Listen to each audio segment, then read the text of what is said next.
جنگ بندی یا امن کے منصوبے کے باوجود اسرائیل کے لیے $4 ارب سے زیادہ کا اسلحہ جو ہے وہ منظور ہو چکا ہوا ہے۔ امریکی حمایت یافتہ اسرائیل کی فوجی طاقت نے شاید زمین کو جلا دیا ہے، ملیامیٹ کر دیا ہے، مگر فلسطینیوں کی وابستگی، ان کی اجتماعی مزاحمت اور اپنے حق واپسی پر ان کا ایمان اب بھی برقرار ہے۔ اس سے طاقتور قوم، مضبوط قوم دنیا نے شاید نہیں دیکھی۔ غزہ کی یہ کہانی صرف ایک انسانی المیہ نہیں بلکہ عالمی انصاف کے نظام کا امتحان بھی ہے۔ مغرب واقعی ان قوانین پر عمل کرے گا جنہیں خود اس نے وضع کیا تھا، یا پھر غزہ کی یہ چیخیں، یہ آنسو اور یہ ملبہ ایک اور تاریخی خاموشی میں گم ہو جائیں گے؟ لندن سے صحافی ثقلین امام کا سلام قبول کیجیے۔ آج ہمارا موضوع بہت اہم ہے اس لحاظ سے کہ ہم ان غزہ کے شہریوں کے بارے میں بات کر رہے ہیں جو 2 سال بعد ملبے میں اپنے گھروں کی تلاش کے لیے لوٹ رہے ہیں۔ غزہ ابھی اسرائیلی فوجوں سے خالی نہیں ہے، لیکن جتنے بھی علاقے اب تک مل سکے ہیں یا جتنے علاقوں سے اسرائیلی فوج پیچھے ہٹ سکی ہے، وہاں پر لوگ اپنے گھروں کو تلاش کرنے پہنچ رہے ہیں۔ ہمارے اس موضوع پر مزید گفتگو سننے سے پہلے آپ سے درخواست ہے کہ ہمارے چینل کو سبسکرائب کریں، بیل آئیکن ضرور دبائیں، لائک کریں اگر ویڈیو پسند ہے، ورنہ کامنٹس میں اپنی فیڈ بیک ضرور دیں۔ تو ہزاروں فلسطینی ہفتے کے روز غزہ کے ساحل کے ساتھ خطے کے شمال کی جانب پیدل یا ریڑھیوں پہ یا سائیکلوں پہ یا کسی بھی طرح اپنا سامان اٹھائے ہوئے، بیماروں کو، بچوں کو لیے اپنا سامان لادے ہوئے وہاں روانہ ہوئے ہیں اور پہنچ رہے ہیں غزہ کے شمال کی طرف۔ یہ تقریباً 2 سال کی جنگ کے بعد پہلی بار اپنے چھوڑے ہوئے جو گھر تھے ان کی جانب یہ واپس لوٹ رہے ہیں۔ یہ واپسی تبھی ممکن ہوئی ہے جب امریکہ کی حمایت یافتہ اسرائیلی فوج حماس کو تباہ کرنے میں ناکام ہو چکی ہے اور جنگ بندی کے لیے مجبور ہوئی ہے، کیونکہ اب اس کے پاس یہی رستہ ہے کہ یا تو صرف قتل و غارت جاری رکھے اور دنیا بھر کے نتیجے میں یہ راندہ درگاہ ہو جائے ہے ریاست، یا پھر اب جنگ بند کرے، کیونکہ اب جیوگرافکلی یا جیو پولیٹکلی یا اسٹریٹجکلی اسرائیلی فوج کچھ بھی حاصل نہیں کر پا رہی ہے، بلکہ ان کے سپاہی مارے جا سکتے ہیں۔ بہرحال غزہ کے لوگ جب اپنے گھروں کو لوٹنے والے جو ہیں، یہ جب اپنے تباہی کا منظر دیکھ رہے ہیں، پورے کے پورے محلے ملبے کا ڈھیر بن چکے تھے، گلیاں مہینوں کی بمباری اور ماڈرن اسلحے کی بمباری سے صفحہ ہستی سے مٹ چکی تھیں۔ رائٹرز کی ایک خبر کے مطابق ایک خاتون، فلسطینی خاتون رامی نے جب وہ ٹوٹے ہوئے کنکریٹ کے ڈھیر میں کھڑی تھیں، یعنی واپسی میں پہنچنے کے بعد، تو انہوں نے کہا، میں پہچان نہیں پا رہی کہ میرا گھر کہاں تھا۔ وہ پھٹی پھٹی نظروں سے دیکھ رہی تھی ہر چیز کو۔ یونائٹڈ نیشنز کا ایک ادارہ ہے UN ہیبیٹیٹ، اس کے مطابق غزہ کے کل 365 مربع کلومیٹر کے رقبے کا تقریباً 87% حصہ شہری یا آباد علاقے پر مشتمل ہے۔ غزہ کی پٹی دنیا کی گنجان ترین آبادیوں میں سے ایک ہے۔ وہ علاقے جنہوں نے اسرائیلی بمباری کا سارا بوجھ برداشت کیا ہے، ساری بمباری انہی علاقوں پر ہدف کر کے کی گئی ہے۔ تو مختلف تخمینوں، جس میں فوجی اور غیر فوجی بھی اور آزاد تجزیہ کاروں کے مطابق، اسرائیلی افواج اور اسرائیلی ایئر فورس نے اکتوبر 2023 سے اب تک غزہ کی پٹی پر 1 لاکھ ٹن سے لے کر 1.25 لاکھ ٹن دھماکہ خیز معدہ گرایا ہے یا بم گرائے ہیں۔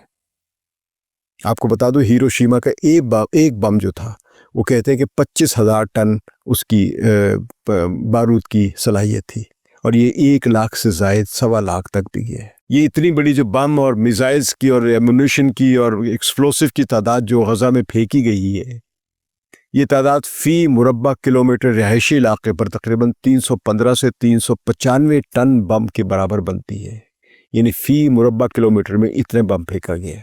ایسی تباہی جس کی مثال جدید جنگوں میں کہیں نہیں ملتی ہے۔ بمباری کی نوعیت اور بھی زیادہ سنگین ہو جاتی ہے جب ہم دیکھتے ہیں کہ یہ جدید اسلحہ لیزر گائیڈڈ اور ان گائیڈڈ دونوں قسم کا ان لوگوں کے گھروں پر گرتا رہا ہے، ان کے محلوں پہ گرتا رہا ہے۔ UN اوسٹ سیٹلائٹ جائزوں کے مطابق، یعنی اقوام متحدہ کے جو سیٹلائٹس ہیں ان کے جائزوں کے مطابق، غزہ کی 70% سے زیادہ عمارتیں تباہ یا شدید نقصان دہ ہو چکی ہیں، جبکہ مقامی حکام کا کہنا ہے کہ یہ تباہی 90% سے زائد مکانات پر ہوئی ہے، اور وہ مکانات اس بمباری کی زد میں آئے ہیں۔ غزہ شہر، یعنی غزہ کی پٹی میں غزہ شہر ہے، خان یونس ہے، رفح جیسے علاقوں میں جو پورے کے پورے اضلاع یہ ضلع بنتے رفح کی پٹی کے، یہ زمین بوس ہو چکے ہوئے ہیں۔ جہاں کبھی گلیاں تھیں وہاں اب صرف ملبے کے ڈھیر ہیں۔ امریکی ثالثی سے طے پانے والی جنگ بندی کے تحت اسرائیلی افواج نے محدود حد تک انخلا شروع کر دیا ہے اور قیدیوں کے تبادلے پر بات چیت جاری ہے، لیکن ان ہزاروں لوگوں کے لیے جو اپنے گھروں کو لوٹ رہے ہیں، غزہ اب شہر یا محلوں کا نام نہیں ہے بلکہ ملبوں کے ڈھیر ہیں جہاں ابھی اپنی شناخت تلاش کر رہے ہیں۔ جو ایک ایسا خطہ جو 1,00,000 ٹن سے زیادہ بمباری کے وزن تلے مٹ چکا ہوا ہے۔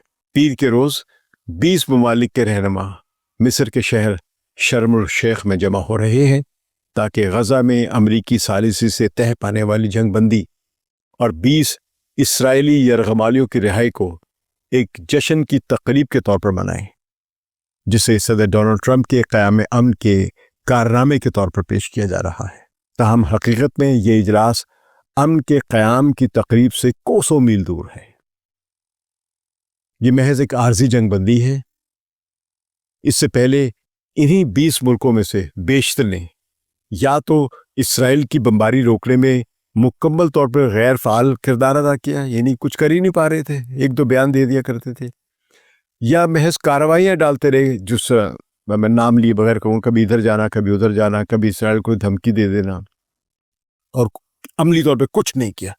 جو سپلائز کر رہے تھے وہ سپلائز بھی جاری رکھی۔ اور پھر کچھ ایسے بھی ملک تھے ان 20 میں سے جنہوں نے اسرائیل کے حق دفاع یعنی رائٹ ٹو سیلف ڈیفنس کے نام پر اسرائیل کو فلسطینیوں پر بمباری کے لیے کھل کر مدد کی، دل کھول کر مدد کی۔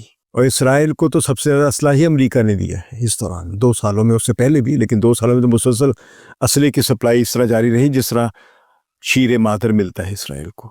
یوں یہ دراصل جو 20 ملکوں کے سربراہ شرم الشیخ میں جمع ہو رہے ہیں، یہ امن کے کانفرنس میں نہیں، یہ بلکہ ایک طاقتور گدوں کا اجتماع ہے جو ایک قوم کو مکمل طور پر مٹانے میں ناکام رہنے کے بعد اپنی اسی ناکامیوں کو فلسطینیوں کی لاش اور ملبے کے ڈھیر کے اوپر قیام امن کے نام پر اسے اپنی کامیابی کے طور پر پیش کر رہے ہیں، یعنی اپنی ناکامی کو کامیابی دکھا رہے ہیں کہ ہم نے امن قائم کرا دیا۔ کن لوگوں نے امن قائم کرایا؟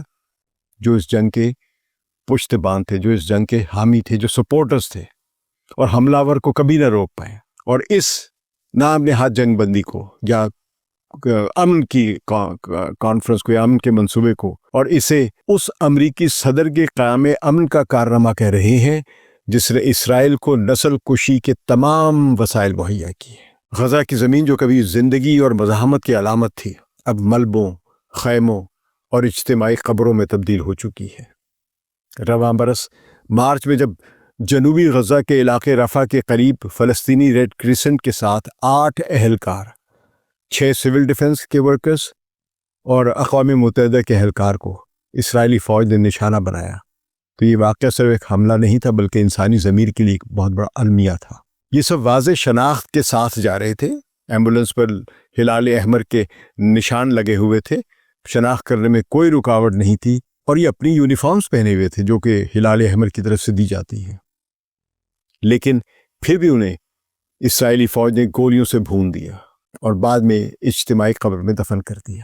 اکتوبر 2023 سے شروع ہونے والی اس جنگ نے غزہ کو ہیومینیٹیرین ورکرز یعنی انسانی امداد کے کارکنوں کے لیے دنیا کا سب سے زیادہ خطرناک ترین خطہ بنا دیا۔ اب ان کے لیے شاید امید ہے کہ کچھ خوراک کے کارواں یا ٹرالرز جانا شروع ہو جائیں۔ جون 2025 میں فرانس کی یونیورسٹی آف پیرس سٹی میں قانون کی استاد انصاف رزاقی کا تحقیقی مقالہ لے موند میں شائع ہوا تھا، جو پیرس کا ایک بہت بڑا اخبار ہے۔ اس رپورٹ کے مطابق انصاف رزاقی کی جو ہے، اسرائیل نے اس دوران ایک خفیہ مگر واضح منصوبہ تیار کیا، ایک ایسا منصوبہ جو غزہ کی آبادی کو بتدریج کم کرنے، انہیں مخصوص علاقوں میں محدود کرنے اور باقی زمین پر طویل عرصے تک قبضہ برقرار رکھنے پر یہ مبنی تھا منصوبہ۔ لے موند اخبار کی رپورٹ کے مطابق اسرائیلی حکام نے غزہ کی 88% زمین کو فوجی کنٹرول یا خالی کرانے کے احکامات اس فہرست میں ڈال دیا ہوا تھا، اور صرف 12% علاقے کو فلسطینیوں کے رہنے کے قابل چھوڑ دیا تھا، یعنی یہ اپنے سارے فلسطینی 12% کے علاقے میں محدود ہو جائیں۔